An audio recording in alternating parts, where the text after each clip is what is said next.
হ্যাঁ বন্ধুরা, আজ আমি বানাবো তেল ছাড়া এয়ার ফ্রায়ারে চিকেন তন্দুরি। এটাকে হালকা তেল ব্রাশ করে করব।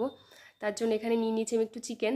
এটা ম্যারিনেট করে নেবো। একটু টক দই, একটু আদা বাটা, একটু রসুন বাটা, একটু ধনে গুঁড়ো, জিরে গুঁড়ো, আর একটু তন্দুরি মশলা, আর সঙ্গে একটু লবণ, হলুদ, একটু চিলি ফ্লেক্স, একটু গোলমরিচ গুঁড়ো, আর একটু কাশ্মীরি লঙ্কার গুঁড়ো। এটা দিয়ে ভালো করে আমি এটাকে ম্যারিনেট করে 1 ঘন্টার জন্য ঢাকা দিয়ে রেখে দেবো। 1 ঘন্টা পর আমি এটাকে আবার একটু ভালো করে মিশিয়ে নেব মশলাটাকে। আর এখানে আমি এয়ার ফ্রায়ারে একটু তেল ব্রাশ করে নিচ্ছি সামান্য। তেল ব্রাশ করে নিয়ে আমি ম্যারিনেট করা চিকেনগুলো একটা একটা করে ভালো করে এটাকে সাজিয়ে আমি এটাকে বসিয়ে দেবো ওই মিনিট 25-এর জন্য। 25 মিনিটের জন্য এটাকে আমি সেট করে বসিয়ে দিচ্ছি।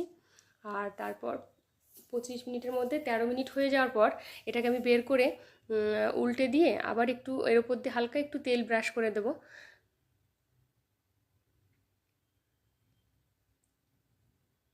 তেলটা ব্রাশ করে আমি বাকি সময়ের জন্য আবার এটাকে অন করে দেবো। দেখুন, 25 মিনিট পর আমার তন্দুরি রেডি। আর তেল ছাড়া বেশ ভালোই খেতে। প্রথমে ভেবেছিলাম কেমন হবে, ছেলেপুলে তো খুব চেটে পুটে খেয়েছে।